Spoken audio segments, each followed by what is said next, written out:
오늘부터 시작해서 이제 제가 매주 수요일마다 주기도문 강해를 하려고 합니다. 오늘은 그 첫 번째 시간으로 아버지라는 제목으로 함께 말씀을 나누겠습니다. 이 주기도문 안에는 7가지 기도 제목이 들어 있습니다. 한번 같이 살펴보기를 원하는데요. 본문을 같이 보시면서 확인을 해 보겠습니다. 먼저 첫 번째 기도 제목, 하나님의 이름이 거룩히 여김을 받으시옵소서 하는 기도 제목이 나옵니다. 두 번째 기도는 하나님의 나라가 임하옵소서. 세 번째는 뜻이 하늘에서 이룬 것 같이 하나님의 뜻이 이 땅에도 이루어지게 하옵소서. 네 번째 기도는 우리에게 일용할 양식을 주옵소서. 다섯 번째 기도는 우리가 우리 죄를 사하여 준 것 같이 우리 죄를 사하여 주옵소서. 여섯 번째 기도는 우리를 시험에 들게 하지 마옵소서. 일곱 번째 기도는 우리를 악에서 구하여 주옵소서. 이렇게 해서 총 7가지 기도가 이 주기도문 안에 담겨 있습니다. 나라와 권세와 영광이 이 부분은 왜 안 하나 이렇게 생각하시는 분이 혹시 있을지 모르겠습니다. 이 부분은 기도문 뒤에 있는 송령이라고 해서요. 이 당시에는 모든 기도문 뒤에 이렇게 상식적인 내용을 송령으로 붙이는 관례가 있었습니다. 오늘 본문에도 보시면은 이 부분은 괄호로 쳐져 있고요. 다른 책에서는 이 부분이 아예 없는 곳도 있습니다. 그래서 제가 이번 강의에 이 부분은 다루지 않고 주기도문에는 방금 우리가 살펴본 것과 같이 7개의 기도가 들어있는 것입니다. 이 기도를 한 주에 하나씩 해서 또 오늘은 제가 서론을 합니다. 그래서 총 8회에 걸쳐서 주기도문 강해가 이루어지겠습니다. 7가지 기도 제목. 여러분, 7이라는 수는 무엇을 의미합니까? 여러분 잘 알다시피 7은 완전수입니다. 그러므로 이 말은 무슨 말입니까? 한마디로 이 기도면 된다. 이 기도면 완전하다. 라는 말을 하고 있는 것입니다. 주기도문은 예수님이 제자들에게 가르쳐 주신 기도문입니다. 따라서 이 기도문은 기도의 모범이라고 말할 수 있습니다. 오늘은 서론 시간이니까 먼저 이 주기도문이 우리에게 왜 중요한가, 우리가 주기도문을 왜 잘 알아야 하는가, 이 이야기부터 먼저 시작해 보도록 하겠습니다. 주기도문은 주님이 가르쳐 주신 기도문인데요. 그러면 주님은 왜 이 기도를 가르쳐 준 것일까요? 어느 날 갑자기 예수님이 제자들을 모아놓고 잘 들어라, 내가 오늘 너희들에게 기도를 좀 가르쳐 주겠다, 이렇게 시작하신 겁니까? 그렇지 않습니다.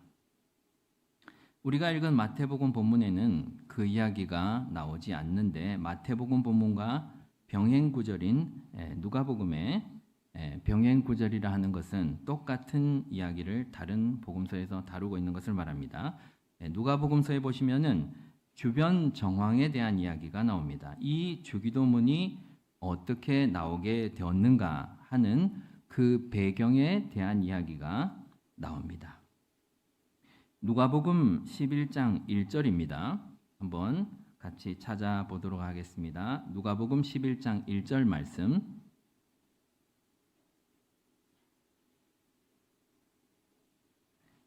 제가 읽습니다. 예수께서 한 곳에서 기도하시고 마치심에 제자 중 하나가 여짜오되 주여, 요한이 자기 제자들에게 기도를 가르치신 것과 같이 우리에게도 가르쳐 주옵소서. 아멘.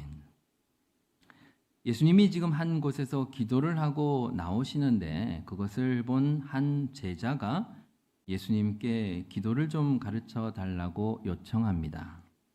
거기에 대한 대답으로 예수님이 이 기도문을 가르쳐 주신 것인데요. 그렇다면 우리 머릿속에 이런 생각이 들 수도 있습니다. 이 제자가 신앙생활 한 지 얼마 안 돼 가지고 믿음을 가진 지 얼마 안 되니까 소위 말하면 새가족, 새신자라서 기도하는 방법 좀 가르쳐 주십시오. 이런 식으로 질문을 한 건가 이런 생각을 해볼 수도 있겠지만 그건 아닙니다. 왜 그러냐면 이 예수님의 제자라면은 이 질문을 하고 있는 이 사람은 유대인이 아니겠습니까? 예, 그렇죠. 유대인, 여러분 유대인은 어떤 사람들인가 하면요, 기도에는 도 같은 사람들입니다. 여러분 유대인의 하루는 굉장히 바쁩니다.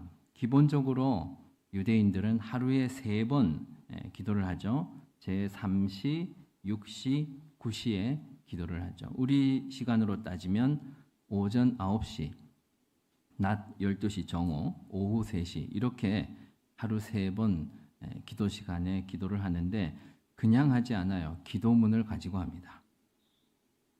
또한 기도 시간 외에도 이들은 아침부터 밤까지 틈틈이 쉐마 말씀을 기도문에 담아서 순간마다 기도하는데요.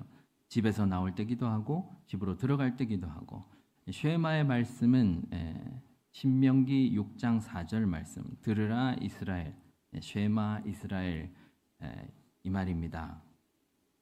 우리 하나님은 오직 유일한 하나님이시니 이 말을 이제 기도문으로 또 만들어서 계속 외웁니다. 이스라엘 학교 가면 학교 처음 아침에 이제 들어가자마자 전교생이 또 학급에서 계속 이 쉐마를 외웁니다. 노래도 부르고 그렇게 합니다. 아침에 눈 뜨면 기도하고 잠자기 전에 출애굽을 허락하신 하나님께 감사의 기도를 드리는데 감사의 기도문이 또 있고 또 쉐몬의 에쉬레라고 해서 18가지 축복 기도문이 또 있습니다. 이것을 이스라엘 사람들은 달달 외우고 있습니다. 이스라엘 사람들, 이 모든 사람들, 노예와 아이와 여성을 포함한 모든 이스라엘 사람들은 이 쉐몬의 에쉬레를 하루 3번 외워서 해야 됩니다. 그뿐이 아니죠. 끼니마다 하는 식사 기도문이 있고 유대인들에게 있어서 기도문은 넘치고 넘칩니다. 만약 여러분이 유대인이고 여러분이 예수님의 제자들이라면 또 기도문을 요청할 필요가 있겠습니까? 기도문은 이미 너무 많아요. 너무 많은 걸 다 외우고 있는 대단한 사람들입니다. 우리는 주기도문 딸랑 하나 있는 거 그것도 이제 틀리고 이런 경우가 있습니다. 예전에 제가 어떤 사람 주기도문 하는 거 옆에서 봤는데 이렇게 기도합니다. 하늘에 계신 우리 아버지 이름이 거룩히 여김을 받으시오며 그 외아들 우리 주 예수 그리스도를 믿사오니 이러면서 주기도문을 하다가 사도신경을 이런 수준입니다. 우리는 하나 있는 거 이것도 헷갈려서 요즘은 또 예배 중에 이렇게 띄워주고 하는 그런 상황입니다. 이 제자가 단순히 기도할 줄 몰라서 그렇게 묻고 있는 것이 아니라는 것입니다. 그러면 이 제자가 왜 또 기도를 가르쳐 달라고 하는 것입니까? 아까 읽은 누가복음 11장 1절 말씀을 다시 한번 보시면 이렇게 이야기합니다. 요한이 자기 제자들에게 기도를 가르친 것과 같이 우리에게도 가르쳐 주옵소서. 이 대목입니다. 요한이 자기 제자들에게 기도를 가르쳐 준 것과 같이 요한은 자기 제자들에게 기도를 가르쳐 줬습니다. 그런데요. 이거는 요한뿐만이 아니라 요한만 특별히 그랬던 건 아니라 이 당시에 따르는 무리가 있었던 그 그룹은 다 기도문이 있었습니다. 제가 이 강단에서는 말씀드린 적이 없던 것 같은데 제가 청년부에는 얘기 많이 했는데 예수님 당시에는 유대교의 4종파가 있습니다. 우리가 잘 알고 있는 바리새파, 율법을 생명처럼 지키던 바리새인들 있는 바리새파, 또 제사 중심, 성전 중심 이렇게 해서 우리 성전에서 권력을 잡고 돈을 많이 버는 사두개인들이 있는 사두개파, 또 쿰란 공동체 여러분 들어보셨습니까? 이 광야나 동굴 같은 데서 아주 금욕주의를 하면서 경건하게 살려고 애쓰는 이런 금욕주의자들을 에세네파라고 부르고요. 마지막으로 아주 격렬한 민족주의적 성향을 보이는 열심당이 있었습니다. 예수님의 12제자 중에 가룟 유다도 열심당 출신입니다. 열심당은 쉽게 말하면 우리 일제시대 때 독립운동하던 뭐 안중근 의사 이런 사람 생각하시면 됩니다. 이런 사람들이 열심당원들입니다. 크게 이 네 가지 종파가 있고 그 안에도 또 여러 계파들이 있고 따르는 그 스승을 따르는 무리들이 있고 이 각 종파마다 자기만의 기도문이 있었다고 하는 사실입니다. 그런데 이 기도문은요, 단순한 기도 제목을 나열하고 있는 게 아니라 이 종파가 나눠지는 걸 한번 생각해 보십시오. 우리 개신교회 안에도 여러 교단이 있고 우리가 속한 장로교 또 대한예수교 장로회 안에도 한 200가지 정도 세부 종파가 있다고 하는데요. 교파들이 왜 나눠지는가 하면 이들이 서로 추구하는 내용이 다르기 때문입니다. 신앙의 색채와 신앙의 방향성이 다르기 때문에 그렇습니다. 그래서 그들은 각자가 추구하는 이 지향점, 방향성 이런 것들을 자기들의 기도문에 담은 것입니다. 그러면 이런 질문이 나올 수 있습니다. 왜 하필 그걸 기도문에 담습니까? 그푼이나 가훈처럼 이렇게 써가지고 이것이 우리의 가치다 뭐 이렇게 이야기할 수도 있을 텐데 왜 기도문에 담았는가? 이 유대인들은요, 각자가 지향하는 지향점이나 모토가 다르더라도 그들 모두의 하나의 공통점을 가지고 있었는데 그게 뭐냐면 유일신 하나님을 믿는 유대교라고 하는 공통점이에요. 그런 어떤 신앙이라고 하는 공통점 아래서 그들은 자신의 슬로건을, 자신의 삶의 지향점을 기도문에 담아서 표현했던 것입니다. 그러니까 이들의 기도문은 단순히 기도 제목을 나열한 것이 아니라 그들의 삶의 방향, 지향점을 담은 그들의 슬로건이었습니다. 여러분, 정치인들이 이런 슬로건을 잘 씁니다. 2017년 문재인 정권이 들어서고 그 이듬해 새해가 되니까 이 정권이 어떤 슬로건을 내겁니다. 뭐라고 합니까? 내 삶이 달라집니다. 그래서 우리나라의 삶이 심하게 달라졌습니다. 아주 이상한 방향으로 달라졌죠. 문재인 하면 여러분 떠오르는 말 뭡니까? 사람이 먼저다. 이런 게 슬로건이에요. 그 이후에 우리 사람들의 입에 회자되던 말, 이건 뭐 슬로건이라 하기엔 좀 애매하지만 이게 나라냐 뭐 이런 말도 있었습니다. 여러분, 슬로건이라고 하는 것은 이런 겁니다. 심플하지만 강한 메시지를 내포하고 있는, 사람들에게 어떤 메시지를 전달하려고 하는 그런 것입니다. 오늘 본문에 이 세례 요한이 제자들에게 기도를 가르쳐 준 것처럼 이렇게 얘기하고 있지 않습니까? 세례 요한이 이런 의미로 자기가 추구했던 지향점을 기도문에 담아서 자기를 따르는 제자들에게 가르쳤습니다. 그 내용이 뭔지는 성경에 나오지 않지만은 제가 생각하기에는 이런 문장이 아니었을까. 회개하라, 천국이 가까웠느니라. 왜냐하면 세례 요한이 매 순간 얘기했던 것이고 회개 운동을 주도했던 사람이기 때문에 그렇습니다.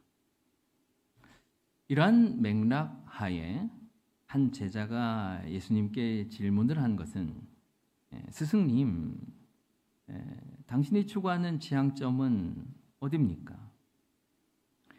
우리에게 이렇게 살아라라고 말씀하시는 그런 슬로건이 무엇입니까? 이걸 물은 거죠. 그리고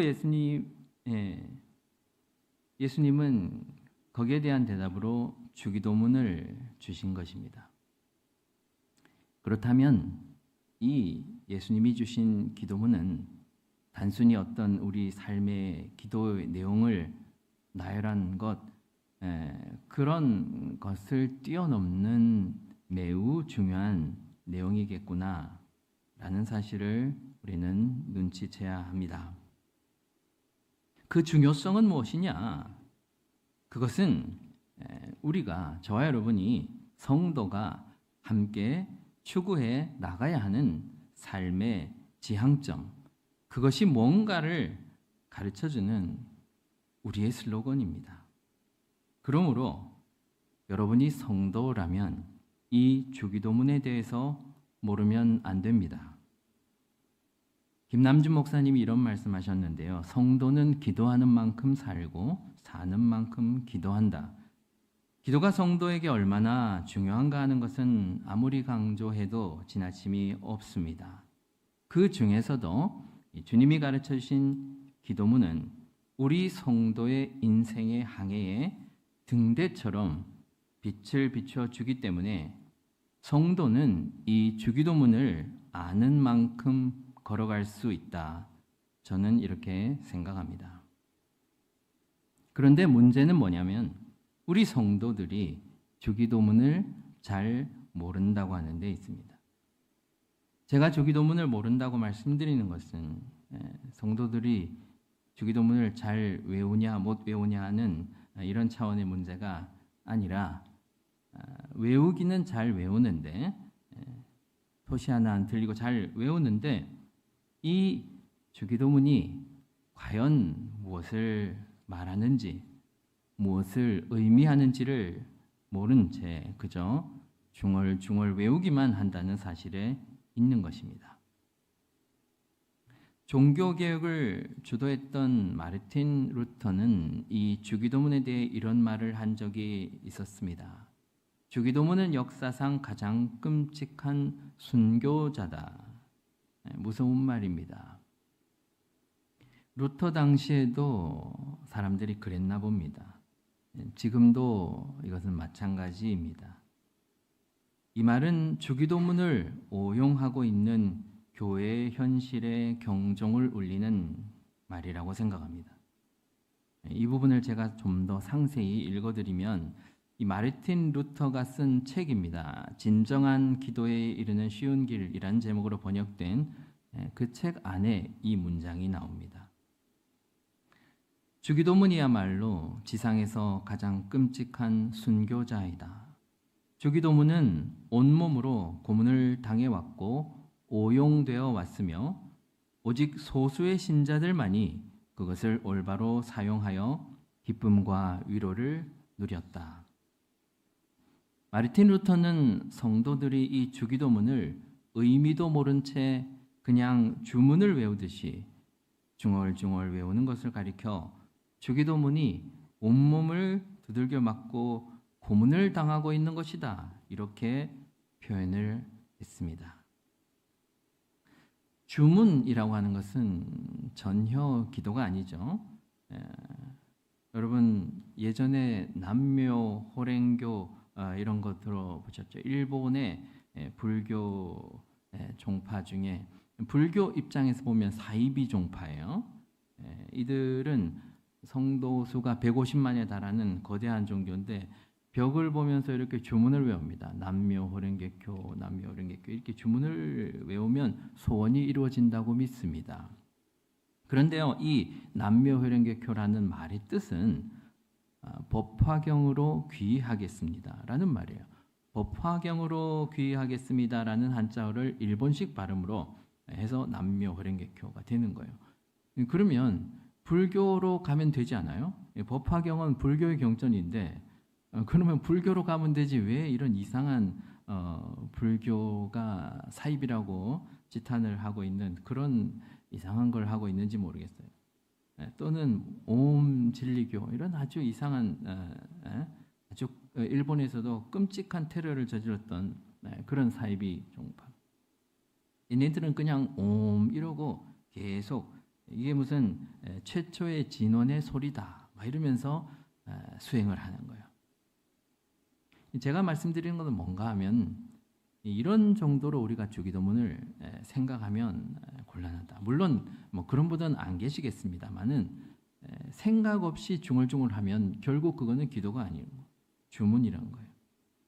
혹은요, 어떤 사람은 주기도문은 우리 주님이 가르쳐 주신 기도문이기 때문에 뭔가 아무래도 이제 기도발이 셀 것 같다. 뭐 이런 생각. 이 기도문 자체에 무슨 신성한 능력이 있어서 귀신을 쫓을 때 쓴다거나 실제로 그런 영화가 있더라고요. 이 퇴마사들이 검은 사제들이라는 영화에 보면 퇴마사들이 이 주기도문을 퇴마 활동을 하는데 사용하는 이런 말도 안 되는 일들이 일어납니다. 주기도문을 이렇게 생각한다면 루터가 얘기한 것처럼 주기도문을 순교시키는 것입니다. 이뿐 아니라 아무 생각 없이 의미 없이 그 말이 무슨 말인지도 모른 채 그저 외우기만 한다면 루터가 안타까워하고 있는 것처럼 주기도문은 오늘도 여전히 순교를 당하고 있는 것입니다. 사랑하는 여러분, 이 주기도문은 저와 여러분을 포함한 모든 교회가 어떻게 살아야 하는가 하는 성도의 삶의 지향점을 우리에게 가르쳐 주는 것입니다. 그래서 우리는 그런 주기도문을 배우려고 하는 것입니다. 대단한 이야기가 있을 것 같지 않습니까? 대단합니다. 대단할 겁니다. 여러분, 기대하는 마음으로 매주 나오시고요. 오늘은 특별히 이 주기도문 중에서 서문격인 하늘에 계신 우리 아버지여, 이 부분만을 배우려고 합니다. 그런데 이 서론이 벌써 얼마나 깊이가 있는지 몰라요. 주기도문은 이렇게 시작합니다. 하늘에 계신 우리 아버지여 하면서 하나님을 부르며 기도가 시작이 됩니다. 여러분, 주기도문은 하나님을 향하는 기도입니다. 이것은 마인드 컨트롤 같은 주문이 결코 아닙니다. 명확한 대상이 있는 기도입니다. 이 대상이 누구냐면 바로 살아계신 하나님입니다. 그래서 주님은 오늘 이렇게 가르쳐 주십니다. 하늘에 계시는 우리 하나님은 하늘에 계신다 라고 말씀하는 것입니다. 여러분, 어쩌면 세상 사람들은, 믿지 않는 사람들은 우리가 하는 기도를 보고 마치 무슨 플라시보 효과처럼 실제로 약효는 없는데 마음에 그저 위로가 되는, 세상살이가 힘드니까 마음을 이렇게 쏟아놓고 보면 좀 기분이 편안해지는 정도로 우리가 하는 기도를 그렇게 생각할 수 있습니다. 슬픈 영화를 보고 눈물을 펑펑 흘릴 때 마음이 좀 시원해지는 것 같은 그런 효과. 감정의 쓰레기 더미를 청소하는 것이, 그런 것이 종교 생활하는 사람들의 기도지, 그렇게 생각할 수 있어요. 그러나 여러분, 우리가 하는 기도는 지금 여기 계시는 하나님, 지금도 우리 가운데 역사하시는 하나님, 인격적인 하나님과 얘기하는 겁니다. 그러니 우리의 기도는 그런 성황당 나무 아래서 비는 것과는 차원이 다릅니다. 그 어떤 종교에서 우리가 깎아 만든 그런 우상에게 하는 기도와는, 듣는 대상이 없는 그런 기도와는 차원이 다르다는 것을 여러분 명심하셔야 합니다. 우리는 살아계시는 하나님께 기도합니다. 아멘. 그러면 또 안 믿는 사람들이 이렇게 물었죠. 하나님이 계시다는 걸 어떻게 압니까? 하나님 계신 거 봤습니까? 하나님 어디 있습니까? 이렇게 묻죠. 여러분, 그러나 우리가 사랑하는 이 성경은 하나님이 살아계심을 시시콜콜이 증명하려고 하지 않습니다. 창세기 1장 1절부터 태초에 하나님이 천지를 창조하시니라 이렇게 선포하면서 하나님의 존재는 전제되는 것입니다. 그도 그럴 것이 하나님은 인류가 있기 전부터 영원 전부터 이미 존재하고 계셨죠. 하나님의 존재를 증명하라고 떠들어대고 있는 인류가 하나님이 만드신 피조물이라고 하는 사실입니다. 여러분, 하나님은 우리 인간과 존재하는 방식이 다릅니다. 우리 인간은 시간과 공간의 영역을 살고 우리의 오감이라고 하는 도구로 세상을 보고 학습해서 우리가 알고 그렇게 살아가고 있습니다. 이러한 인간의 존재 양식을 뭐라고 얘기할 수 있는가 하면 한정적으로 존재한다. 제한적 존재. 한정된 시간과 공간 안에 제한적으로 존재하는 그런 존재가 우리 인간입니다. 그러나 우리 하나님은 시간과 공간의 영향을 조금도 받지 않으십니다. 그 시간과 공간을 만드신 분이 우리 하나님이시기 때문입니다. 그러므로 하나님이 어찌 시공에 매일 수가 있습니까? 그분은 모든 것에 존재하시는 분입니다. 그 어떤 공간이나 그 어떤 시간에도 우리 하나님을 담을 수가 없는 것입니다. 솔로몬이 이런 고백을 했습니다. 열왕기상 8장 27절 말씀에 하나님이 참으로 땅에 거하시리까 하늘과 하늘들의 하늘이라도 주를 용납하지 못하겠거든 하물며 내가 건축한 이 성전이오리까. 여러분, 이 말은 황금과 백향목 나무로 가장 아름답게 하나님의 성전을 지은 솔로몬이 올려드리는 고백입니다. 그렇게 아름답고 화려한 훌륭한 성전을 지었지만 그런 공간 안에 우리 하나님이 만물 안에 충만히 거하시는 그 하나님이 어찌 이 공간에 내가 담을 수가 있을까라고 하는 고백입니다. 이렇게 거하시는 우리 하나님의 존재 방식을 충만적으로 거하신다. 이렇게 이야기합니다. 그래서 여러분, 이 피조 세계 곳곳을 바라보면 우리 하나님의 손길을 느낄 수가 있습니다. 하나님이 지으신 이 세계가 아름답다, 아름답다 이렇게 우리가 이야기하는데요. 그 이유는 그 사물 자체가 아름답기 때문이 아니라 물론 아름답습니다마는 엄밀히 말하면요, 정확히 말하면 그 어떤 피조물도 그것 자체로 아름다운 것이 아니라 그것이 아름다운 이유는 그 안에 모든 피조물 안에 우리 하나님의 흔적이 묻어 있기 때문에 그렇습니다. 모든 만물에는 하나님의 흔적이 보이는 것입니다. 그래서 아름다운 것입니다. 그래서 성경은 자연 만물이 하나님이 살아계심을 증명하고 있다고 말합니다. 그런데도 우리가 하나님의 살아계심을 증명해야 되나요? 그렇게 증명하라고 이야기하는 그 사람들. 그러나 성경은 하나님은 계시다. 하나님은 계시다. 그런데 어떻게 계시는가 하면 하늘에 계시다. 이렇게 소개하고 있습니다. 여러분, 이 하늘이라고 표현된 이 단어가 헬라어로 우라노이스, 헬라어로는 하늘이란 말이 우라노스라는 말입니다. 그런데 이 성경은 하늘을 단수로 쓰지 않고 복수로 씁니다. 여기도 이제 우라노스라는 단수를 안 쓰고 우라노이스라는 복수를 쓰고 있는데요. 이거는 유대인들의 하늘에 대한 개념 때문에 그런 겁니다. 그들은 하늘은 단수가 아니라 항상 복수입니다. 창세기 1장 1절에도 보면요. 베레시트 바라 엘로힘 하샤마임 오에 하레스 할 때 이 하샤마임, 샤마임이라는 하늘이란 단어는 복수예요. 하레스는 땅은 단수로 되어 있단 말이에요. 유대인들이 생각하는 하늘은 총 3가지 종류입니다.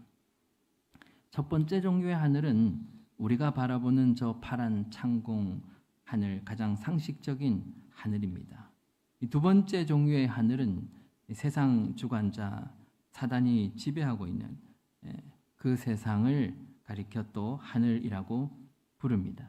마지막 세 번째 하늘은 그 어떤 피조물이라도 감히 그곳에서 영향력을 드러낼 수 없는 오직 하나님만이 다스리시는 공간, 그 하늘나라를 셋째 하늘이라고 말하는 거예요. 그래서 성경은 이 하늘을 이렇게 복수로 사용합니다. 바울이 하나님을 만나러 갔을 때 그때 그 얘기를 3층 천에 갔다 이렇게 얘기하지 않습니까? 셋째 하늘에 갔다 왔다. 여러분, 우리의 기도의 대상이신 우리 하나님은 하늘에 계시다. 그 말은요, 그분과 우리는 존재하는 양식이 완전히 다르다라고 하는 말씀입니다. 여러분 한번 생각해 보십시오. 존재하는 양식이 다른데 어찌 그분을 볼 수 있습니까? 시간과 공간 안에 갇혀 있는 우리가 시공간을 초월하는 그분을 어떻게 볼 수 있습니까? 이미 충만하게 거하고 계시는 그분을 우리가 어찌 봐도 우리가 깨닫지 못하고 그분을 보여준다 한들 우리가 감당이나 할 수 있겠습니까? 먼지와 같은 우리가 하나님의 존재를 바라볼 수나 있겠습니까? 여러분, 햇살 좋은 여름날에 해변가에 나가서 뜨겁게 내리쬐는 태양을 한번 쳐다보시겠습니까? 우리가 1분이나 쳐다볼 수 있겠습니까? 만약 억지로 1분을 쳐다보시면 5분 동안은 앞이 안 보일 겁니다. 깜깜할 겁니다. 여러분, 하나님께서 시 공간 안에 두신 그 태양마저도 우리는 똑바로 쳐다보지 못해요. 그런데 어떻게 하나님을 보여달라고 하는 그것은 인간이 가지고 있는 교만의 극치이자 무지의 소치입니다. 이런 하나님의 존재 방식을 알았던 우리의 믿음의 선조들은, 신앙의 선배들은 하나님을 보여달라고 어딨냐고 이런 식으로 하나님을 인식하지 않았습니다. 하나님의 특별한 존재 방식을 알았던 그들은 하나님의 그 위엄과 거룩함 앞에서 우리 신앙의 선배들은 인간의 오감을 사용해서 인식한 것이 아니라 아주 특별한 방식으로 하나님을 인식했습니다. 그것은 오히려 하나님과 멀어지는 것입니다. 이사야 선지자는 하나님의 임재 앞에서 뭐라고 얘기하냐면 화로다 나여 망하게 되었도다 라며 그분의 임재를 두려워했고요. 이스라엘 백성들은 출애굽기 19장에서 하나님께 이렇게 부탁합니다. 하나님, 우리에게 말씀도 하지 마옵소서. 베드로도 하나님 되시는 예수님을 만났을 때, 그분이 살아계신 하나님임을 깨달았을 때 이런 고백을 올리죠. 주여, 나는 죄인이로소이다. 나를 떠나소서. 여러분, 우리가 기도하고 있는 하나님은 우리가 도무지 감당할 수 없는 분입니다. 그래서 그분을 신학적으로 어떻게 표현하냐면 전적인 타자 이렇게 말합니다. 전적 타자, 어려운 말 아닙니다. 완전히 다르다. 타자, 다른 존재. 우리랑은 다른 존재. 여러분, 그런데 우리가 기도하는 순간 우리는 그 전적 타자 앞에 서게 되는 것입니다. 그 어마어마하신 분이 우리의 기도의 대상이 되시기 때문에 그렇습니다. 그러므로 여러분, 기도는 아브라함의 고백으로 시작하는 것입니다. 아브라함이 기도할 때 이렇게 고백합니다. 감히 먼지와 같은 나라도 하나님께 말씀드리겠습니다 라고 말하며 시작하는 겁니다. 여러분, 그분은 하늘에 계시는 분입니다. 우리가 지금 그분 앞에 서는 것입니다. 그것이 기도입니다. 그런데 예수님은 거기서 머무르지 않고 그 하늘에 계신 분을 이렇게 부르라고 말씀하십니다. 우리 아버지요. 여러분, 이는 우리와 완전히 다른 방식으로 존재하시는, 다른 말로는 인간과는 완전히 다른 모든 존재를 초월하여 존재하시는 하나님이 우리와 어떤 식으로 이제 관계를 맺고 있다고 하는 말인데, 그 관계가 아버지와 아들, 부모 자식 관계라고 하는 것입니다. 특별히 주기도문에서 말씀하시는 이 아버지라는 단어, 헬라어 파테르라고 되어 있는 이 단어는 친아버지에게 부르는 말이에요.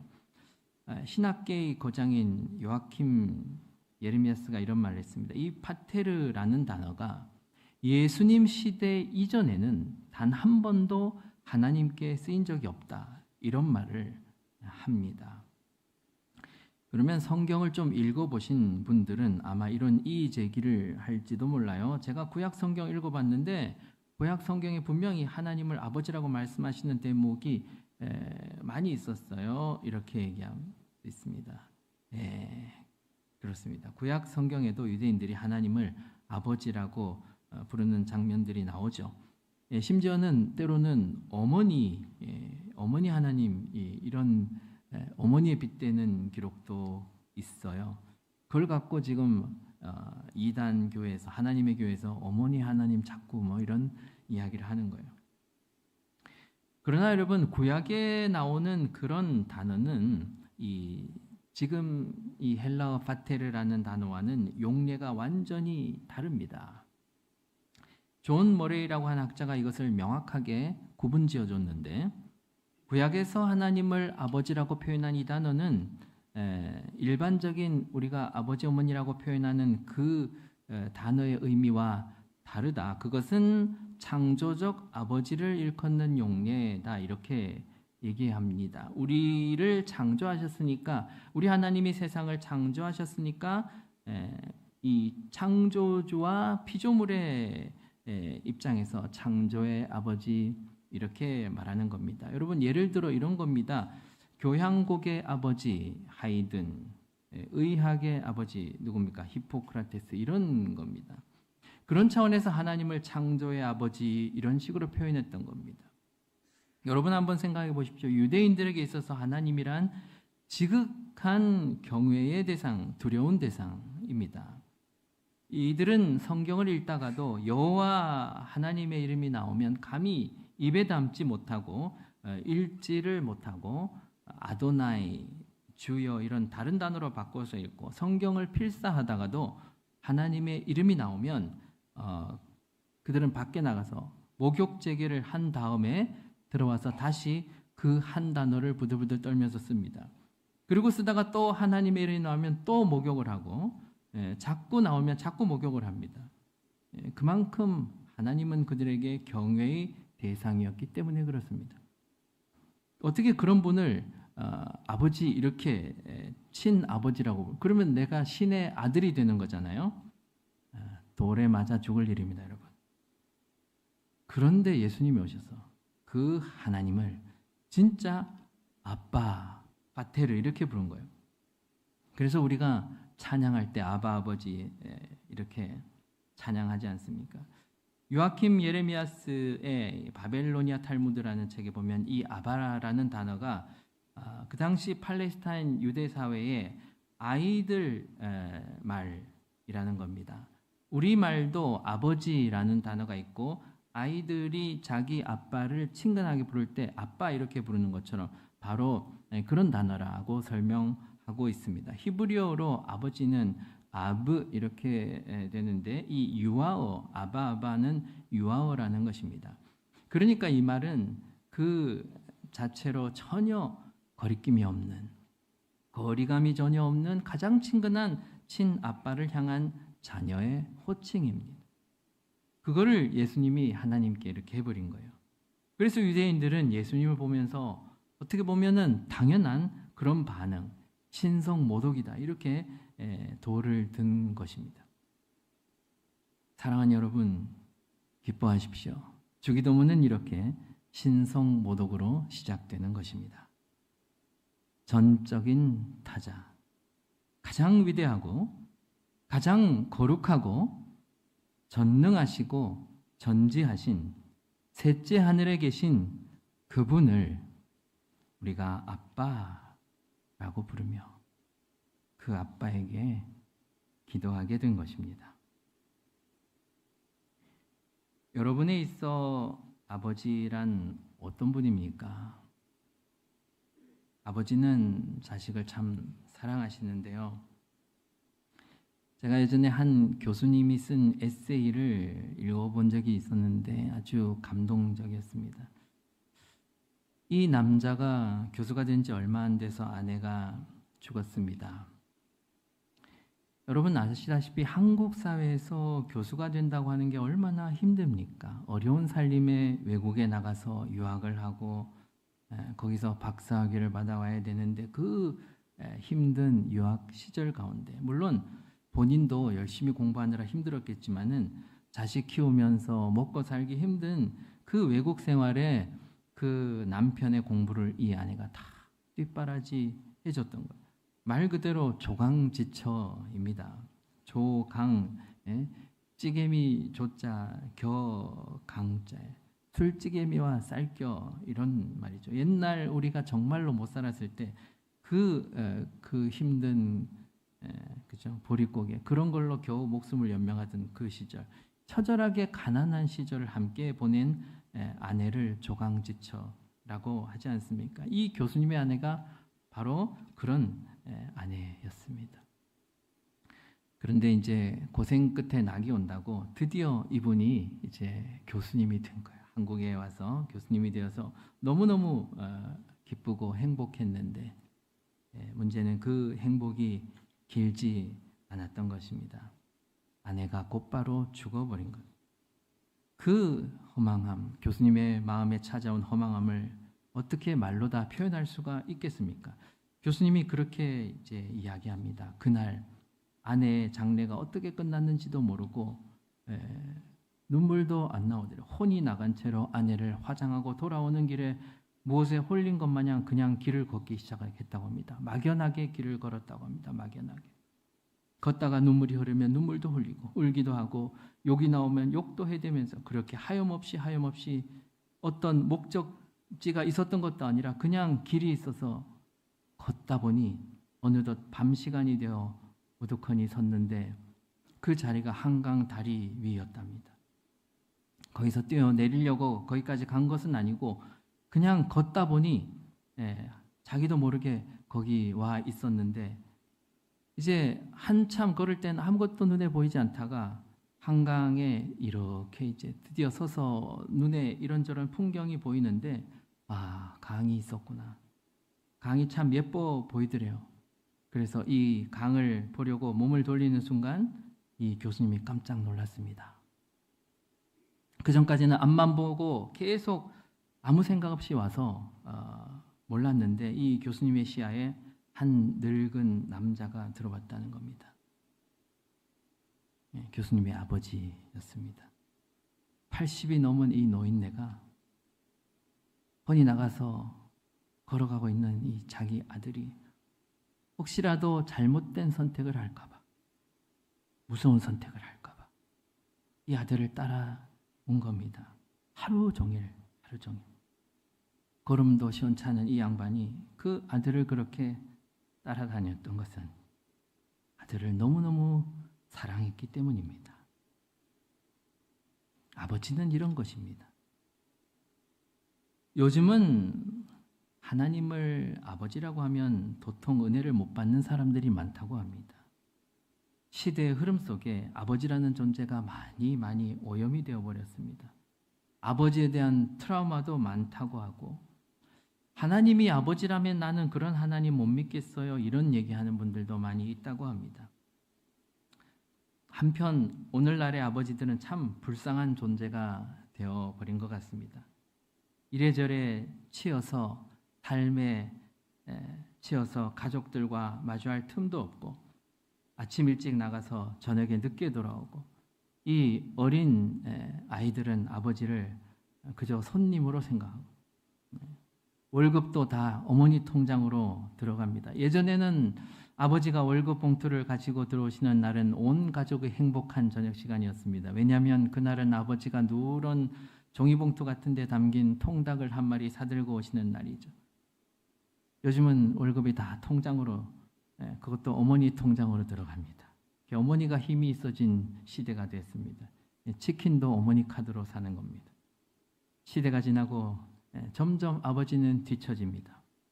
뭘 그렇게 모르는 말이 많은지, 왜 그렇게 꼰대 같은 말만 하는지 아버지는 그저 무기력함의 상징이 되어가고 있습니다. 전 세계 138개국 젊은이들을 대상으로 설문조사를 했답니다. 세상에서 가장 아름다운 단어가 무언가 질문을 했더니 1등이 뭐냐면 우리가 다 예상하셨듯이 엄마였습니다. 엄마. 참 아름다운 말이죠. 2등은 뭔가 아빠가 아니에요. 열정이었습니다. 3등은 뭐냐? 여전히 아빠가 아닙니다. 미소. 4등은 뭐냐? 사랑. 아빠라는 단어가 언제 나오는가 봤더니 70위권 밖에서 발견이 되었어요. 이제 말이 70개지 이거는 그죠? 우리 생각에 현대를 살아가는 사람들의 마음에 아빠의 자리는 별로 없는 것 같아요. 그러나 여러분, 오늘 성경이 말하는 예수님이 말씀하시는 이 아버지라고 하는 아버지는 그런 현대사회의 아버지가 아닙니다.